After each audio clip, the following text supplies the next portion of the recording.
നമസ്കാരം. മലയാളി വാർത്തയിലേക്ക് സ്വാഗതം.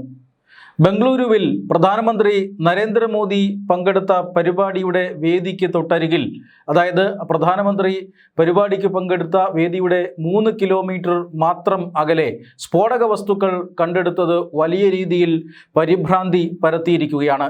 സുരക്ഷാ ഏജൻസികളും SPGയും പോലീസുമെല്ലാം ഇപ്പോൾ ആ സ്ഫോടക വസ്തുവിൻ്റെ പ്രഭവ കേന്ദ്രം അന്വേഷിക്കുകയാണ്. ഒരു ഹൈ ലെവൽ സെക്യൂരിറ്റി ഓപ്പറേഷൻ ഇപ്പോൾ ബംഗളൂരു നഗരത്തിൽ നടക്കുകയാണ്. പ്രധാനമന്ത്രി ആർട്ട് ഓഫ് ലിവിങ്ങിൻ്റെ 45ാം ഫൗണ്ടേഷൻ ഡേയോടനുബന്ധിച്ച് നടന്ന പരിപാടിയിൽ പങ്കെടുത്ത് മടങ്ങിയിരുന്നു. അതായത് പ്രധാനമന്ത്രി നരേന്ദ്രമോദി ഇന്ന് ബംഗളൂരുവിലെ HAL എയർപോർട്ടിലാണ് വിമാനമിറങ്ങിയത്.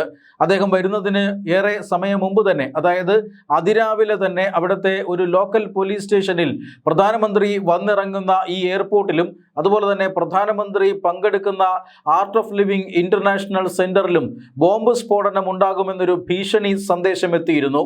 ഈ ഭീഷണി സന്ദേശത്തെക്കുറിച്ചുള്ള അന്വേഷണം നടന്നുകൊണ്ടിരിക്കുമ്പോഴാണ് ഈ റോഡരികിൽ നിന്നും ഇത്തരത്തിൽ ജലാറ്റിൻ സ്റ്റിക്കുകൾ കണ്ടെത്തിയിരിക്കുന്നത്. ഗുരുതരമായ സ്ഫോടക വസ്തുക്കൾ കണ്ടെടുത്തത് SPGയെ ജാഗ്രതയിലാക്കിയിട്ടുണ്ട്. പ്രധാനമന്ത്രിയുടെ സന്ദർശനവുമായി ബന്ധപ്പെട്ട് പിന്നീട് സുരക്ഷ വർദ്ധിപ്പിക്കുന്ന സാഹചര്യമുണ്ടായി. പ്രധാനമന്ത്രി അതീവ സുരക്ഷയിലാണ് ഇന്ന് ബംഗളൂരുവിലെ പരിപാടിയിൽ പങ്കെടുത്ത് മടങ്ങിയത്. ഇത്തരത്തിൽ ഒരു ഫോൺ കോൾ ഭീഷണി സന്ദേശം വരുന്നു. പ്രധാനമന്ത്രി നരേന്ദ്രമോദി നഗരത്തിൽ എത്തുന്ന ദിവസവും കൂടി ആയതുകൊണ്ട് തന്നെ ബോംബ് ഡിസ്പോസൽ സ്ക്വാഡുകളും അതുപോലെ തന്നെ മറ്റ് സുരക്ഷാ ഏജൻസികളും വലിയ രീതിയിൽ ഈ പ്രദേശത്ത് വിന്യസിക്കപ്പെട്ടിരുന്നു. ഇവർ നടത്തിയ തെരച്ചിലിലാണ് ഇപ്പോൾ ജലാറ്റിൻ സ്റ്റിക്കുകൾ കണ്ടെത്തിയത്. ഈ ഭീഷണി സന്ദേശം അയച്ചയാളെ പിടികൂടിയിട്ടുണ്ട്. പോലീസ് അതുപോലെ തന്നെ ഉന്നത ഉദ്യോഗസ്ഥരും കേന്ദ്ര രഹസ്യാന്വേഷണ ഏജൻസികളുടെ ഉദ്യോഗസ്ഥരും ഇപ്പോൾ ഇയാളെ ചോദ്യം ചെയ്തു വരികയാണ്.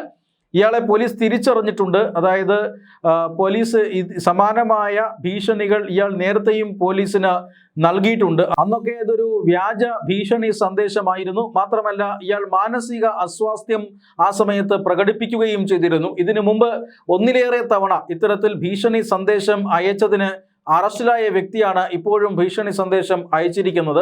നേരത്തെ ഒന്നിലേറെ തവണ ഭീഷണി സന്ദേശം അയക്കുകയും വ്യാജ ഭീഷണിയാണ് എന്ന് കണ്ടെത്തുകയും മാനസിക അസ്വാസ്ഥ്യം പ്രകടിപ്പിക്കുകയും ചെയ്തതിനെ തുടർന്ന് ഇയാളെ വിട്ടയച്ചിരുന്നു. തൊട്ടു പിന്നാലെയാണ് ഇപ്പോൾ വീണ്ടും ഇത്തരത്തിൽ ഭീഷണി സന്ദേശം അയച്ചതിന് അറസ്റ്റിലാകുന്നത്. ഇത്തവണ കളി മാറുകയാണ്. ഇതൊരു വ്യാജ ഭീഷണി സന്ദേശം ആയിരുന്നില്ല എന്ന് പ്രാഥമികമായി വിലയിരുത്തേണ്ടി വരും. കാരണം ഈ പരിശോധനയിൽ, ഈ ഭീഷണിയുടെ അടിസ്ഥാനത്തിൽ നടന്ന പരിശോധനയിൽ സ്ഫോടക വസ്തുക്കൾ കണ്ടെടുത്തു. അതും പ്രധാനമന്ത്രിയുടെ സന്ദർശന ദിനത്തിൽ പ്രധാനമന്ത്രി പ്രസംഗിക്കേണ്ട വേദിക്ക് തൊട്ടരികിൽ നിന്ന് എന്നുള്ളത് വളരെ പ്രാധാന്യം അർഹിക്കുന്നതാണ്.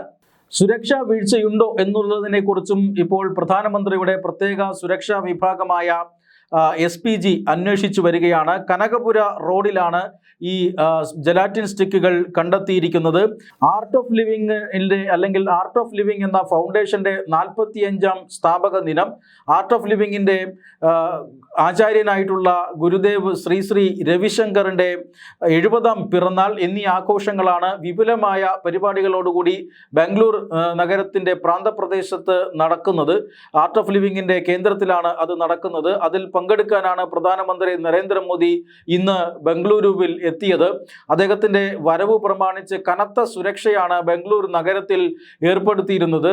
ഈ ബംഗളൂരു HAL വിമാനത്താവളം മുതൽ ഈ പരിപാടി നടക്കുന്ന international centre, art of living international centre വരെയുള്ള മാർഗങ്ങളിലെല്ലാം കനത്ത സുരക്ഷാ സംവിധാനം ഏർപ്പെടുത്തിയിരുന്നു. ഏതാണ്ട് സാനിറ്റൈസ് ചെയ്ത മാർഗത്തിലാണ് ഇപ്പോൾ ഈ സ്ഫോടക വസ്തുക്കൾ കണ്ടെത്തിയിരിക്കുന്നത് എന്നുള്ളത് ഗുരുതരമായ വീഴ്ചയാണ്. പ്രധാനമന്ത്രിയുടെ ഓഫീസ് അടക്കം ഇപ്പോൾ ഇതുമായി ബന്ധപ്പെട്ട റിപ്പോർട്ട് കർണാടക സർക്കാരിൽ നിന്നും തേടിയിട്ടുണ്ട്. SPGയും അതുപോലെ തന്നെ കർണാടക പോലീസും ഇതിൻ്റെ അന്വേഷണം വ്യാപകമാക്കിയിട്ടുണ്ട്.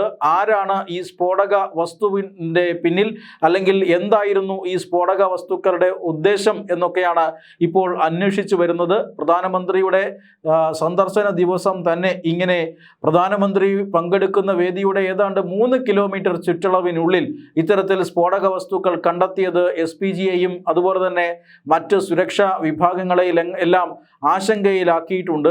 ഡൽഹിയിൽ നിന്നും ഉന്നത ഉദ്യോഗസ്ഥരടക്കം എത്തിയാണ് ഇപ്പോൾ ഈ ഭീഷണി സന്ദേശം അയച്ചയാളെ ചോദ്യം ചെയ്തു വരുന്നത്.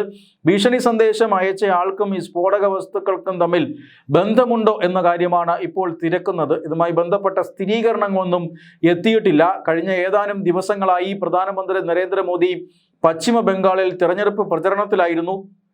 വലിയ രീതിയിലുള്ള ജനക്കൂട്ടം അദ്ദേഹത്തിൻ്റെ പരിപാടികളിലെല്ലാം എത്തിയതാണ്. മാത്രമല്ല അദ്ദേഹം ജനങ്ങളിലേക്ക് ഇറങ്ങിച്ചെല്ലുന്ന സംഭവങ്ങൾ പോലും കഴിഞ്ഞ ദിവസങ്ങളിൽ ഈ തെരഞ്ഞെടുപ്പ് പ്രചരണവുമായി ബന്ധപ്പെട്ട് ഉണ്ടായിരുന്നു. അദ്ദേഹം ഒരു കടയിലിറങ്ങി അവിടെ നിന്നും ജൽമൂരി വാങ്ങി കഴിക്കുന്നതൊക്കെ നമ്മൾ കണ്ടതാണ്. ആ രീതിയിൽ ജനങ്ങളിലേക്ക് ഇറങ്ങി അദ്ദേഹത്തിൻ്റെ സുരക്ഷാ സംവിധാനങ്ങൾ പോലും വകവയ്ക്കാതെ അദ്ദേഹം ജനങ്ങളിലേക്ക് ഇറങ്ങി ചെന്ന് പ്രചരണം നടത്തിയിരുന്നു. മാത്രമല്ല ജനക്കൂട്ടത്തെ അഭിവാദ്യം ചെയ്യുകയും റോഡ് ഷോകളിലുമൊക്കെ വ്യാപകമായി പങ്കെടുത്തിരുന്നു. സത്യത്തിൽ സുരക്ഷാ ഏജൻസികളുടെ നിർദ്ദേശങ്ങളോട് വളരെ കൃത്യമായി തന്നെ സഹകരിക്കുന്ന ഒരു നേതാവ് കൂടിയാണ് പ്രധാനമന്ത്രി നരേന്ദ്രമോദി.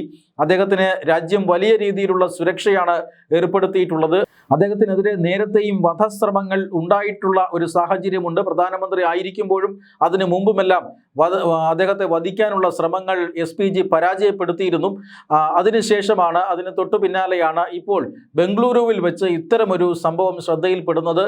വ്യാപകമായ അന്വേഷണം ഇതുമായി ബന്ധപ്പെട്ട് നടക്കുകയാണ്. ബംഗളൂരു നഗരത്തിലെമ്പാടും വലിയ ജാഗ്രത പ്രഖ്യാപിച്ചിരിക്കുകയാണ്. ഈ സ്ഫോടക വസ്തുക്കൾ പ്രധാനമന്ത്രി നരേന്ദ്രമോദിയെ ലക്ഷ്യം വെച്ച് തന്നെയാണോ ആ നഗരത്തിൽ എത്തിയത്? ആണെങ്കിൽ അതിന് പിന്നിൽ ആരാണ്? ഇതിന് എന്തെങ്കിലും തരത്തിലുള്ള ഭീകരബന്ധമുണ്ടോ? ഈ ഭീഷണി സന്ദേശം അയച്ച ആൾക്ക് സ്ഫോടക വസ്തുക്കളുമായി ബന്ധമുണ്ടോ? ഇതെല്ലാമാണ് ഇപ്പോൾ കേന്ദ്ര അന്വേഷണ ഏജൻസികൾ അന്വേഷിക്കുന്നത്.